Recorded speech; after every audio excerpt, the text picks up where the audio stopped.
کیا شاگرد اچھا لگتا ہے استاد کی تعلیم کو ڈسکس کرنا؟ اور وہ کبھی ڈسکس کرے تو استاد کو یہ اچھا لگے گا؟ یہ آپ کسی بھی مہذب معاشرے میں کبھی یہ کام کر کے دیکھیں، یہ تکلیف کا باعث ہے۔ لیکن میں کس طرح یہ بات عرض کروں کہ لوگ امتی ہو کے نبی پاک کا علم شریف ڈسکس کرتے ہیں، وہ لے کے بیٹھے ہیں اپنے پاس کاغذ قلم اور لے کے بیٹھے ہیں حدود اربع کہ ہم بتائیں گے اتنا تھا اتنا نہیں تھا۔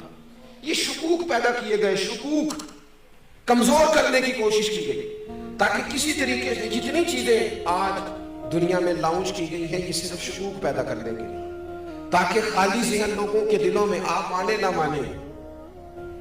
میں جتنے لوگوں سے ملتا ہوں میں تجربے سے کہہ سکتا ہوں کہ ایک بڑا طبقہ ایسا ہے جسے صرف مشکوک بنایا گیا ہے، جسے صرف ڈسٹرب کیا گیا ہے ذہنی طور پر۔ وہ لوگ جو بڑے محبت سے بڑے شوق سے کوئی درود شریف پڑھ رہے تھے، انہیں آگے کہا گیا یہ والا تو پڑھنا ہی نہیں چاہیے، وہ کب سے پڑھ رہا، مشکوک کرنے کی سازش کی گئی۔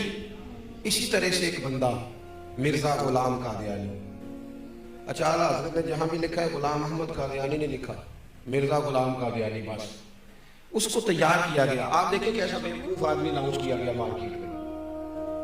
وہ آیا پہلے سادھو بن کے، وہ ہم دم کرانے بھی تو جس کے مرضی پاس چلے جاتے ہیں، یہ بھی کوئی کرائیٹیریا نہیں جی، یعنی وہ بابا جی سادے ہیں جی، کیوں سادے کہتے ہیں نہائے نہیں مہینہ ہو گیا۔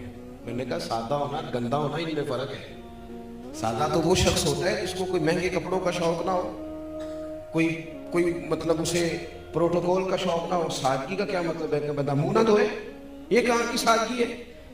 تو پہلے کبھی وہ سادھو بن کے آیا، کبھی کچھ بن کے آیا، پھر اس نے نا چونکہ باقاعدہ وظیفہ خور تھا، اس نے پھر عجیب و غریب دعوے شروع کیے۔ اس نے کہا معاذ اللہ میں نبی ہوں، اور آپ کو بتاؤں یہ علماء کے لیے بات انوکھی نہیں تھی، کیونکہ رسول کریم نے فرما دیا تھا، محبوب نے پہلے ہی سمجھا دیا تھا، فرمایا 30 جھوٹے لوگ ہوں گے جو دعوی نبوت کریں گے، اور 2 تو حضور کے ظاہری زمانے میں ہی آ گئے، ظاہری زمانے میں آ گئے۔ تو یہ حضور نے، اب اس نے کیا کیا، اس نے کہا میں نبی ہوں، پھر عجیب و غریب تعویلات کرنے لگا۔ وہ لوگ ڈھونڈ کے لاتے ہیں نا چیزیں اپنی مرضی کی، آپ جس کے پاس بھی جائیں وہ دلیل رکھتا ہے، جس کے پاس بھی جائیں وہ کوئی نہ کوئی اس کے پاس کہانی ہوتی ہے، سٹوری ہوتی ہے۔ وہ تو ابو جہل بھی کہا کرتا تھا کہ دیکھو جی اچھے بھلے رہ رہے تھے، اور یہ انہوں نے ایک بھائی کلمہ پڑھ گیا، دوسرا پڑھتا نہیں، گھر میں لڑائی شروع ہو گئی۔ کہانی تو اس کے پاس بھی تھی نا، وہ یہ بھی کہتا تھا دیکھو جی ہمارے باپ دادا کو کہتے ہیں وہ گمراہ تھے، حالانکہ وہ تھے گمراہ۔ تو کہانی تو کوئی نہ کوئی اپنے دفاع کے لیے سب نے بنائی ہوئی ہوتی ہے معاذ۔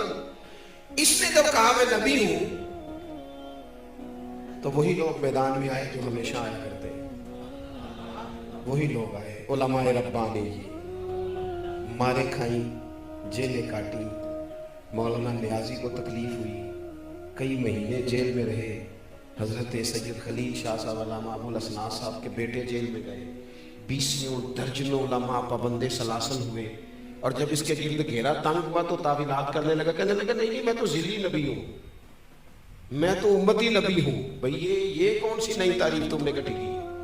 اپنے لوگوں کو سمجھانے کے لیے، قائل کرنے کے لیے، آپ میری بات کو سمجھے اچھے طریقے سے۔ ایک بڑی عجیب بات ہے دنیا کے اندر کہ لوگ کہتے ہیں یار یہ تو ان کے گھر کا آدمی ہے، یہ گھر کا آدمی آ کے یہ بات کہہ رہا ہے تو یہ تو نہیں غلط کہہ رہا ہوگا۔ ان لوگوں نے یہ کیا کہ اسلام کا لبادہ اوڑھ کے جب یہ کہنا شروع کر دیا نا کہ حضور آخری نبی نہیں، معاذ اللہ، تو انہوں نے ایک دروازہ کھولنا چاہا، ایک نیا شک پیدا کرنا چاہا۔ وہ جو امت حضور سے وابستہ ہو گئی تھی پوری طرح، ان کے ذہنوں کو منتشر کرنا چاہا، ایک نیا دروازہ، تاکہ جس کا جی چاہے وہ اندر آ جائے، جس کا جی چاہے وہ اندر آ جائے۔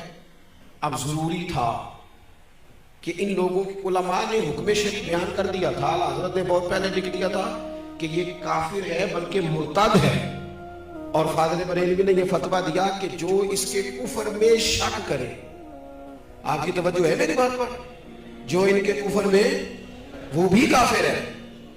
اس لیے کہ جس طرح اعلیٰ حضرت فرماتے ہیں جس طرح اللہ کو اللہ ماننا، صمد ماننا، بے نیاز ماننا، لم یلد ولم یولد ماننا ضروری ہے، یہ جملے ہیں، فرماتے ہیں اسی طریقے سے نبی پاک کو آخری نبی ماننا بھی ضروری ہے۔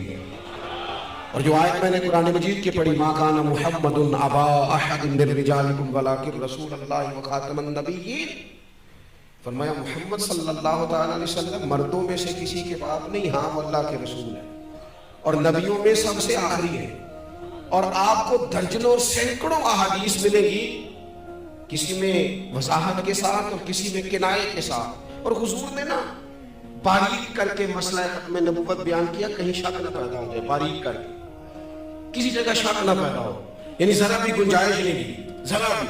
فرمایا میرے بعد اگر نبی ہوتے تو عمر بن خطاب ہوتے، اور ساتھ ہی فرما دیا ہوں میں آخری نبی، میرے بعد ہوگا کوئی بھی نہیں.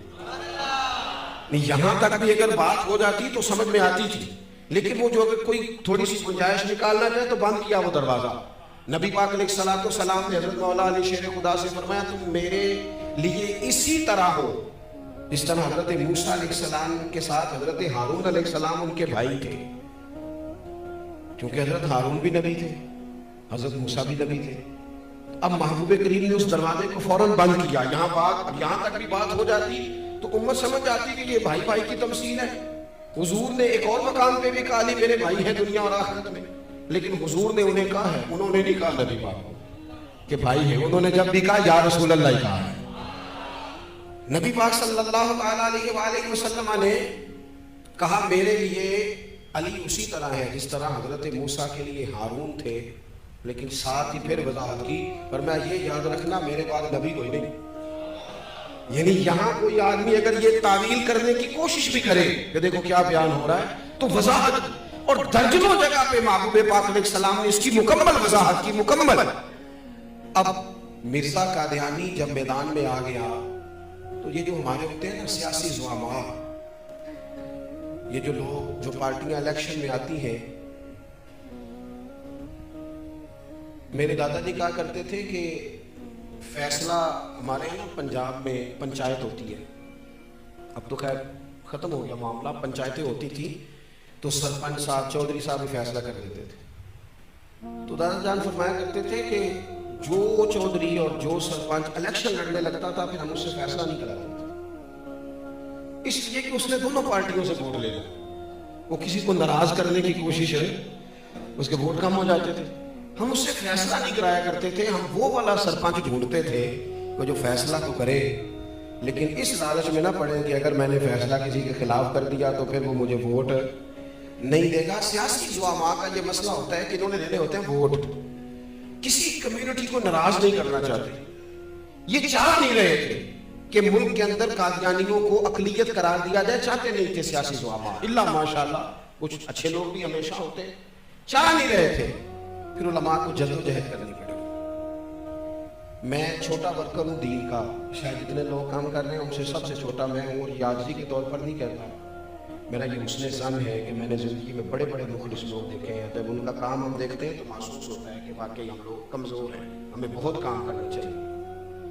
آج بڑے وسائل ہیں، اپنی بات پہنچانا بڑا آسان ہے، لیکن جب پلٹ کے وہ زمانہ دیکھتے ہیں نا جب یہ مشترکہ تھا ہندوستان پاکستان، حکومت انگریز کی تھی اور قادیانی کے خلاف تحریک چلانی تھی، تو کتنی جدوجہد کرنی پڑی اعلیٰ حضرت فاضل بریلوی، کتنی کوشش کرنی پڑی پیر جماعت علی شاہ صاحب کو، اور شہزادے ہیں حضور غوث پاک کے پیر میرے علی شاہ صاحب.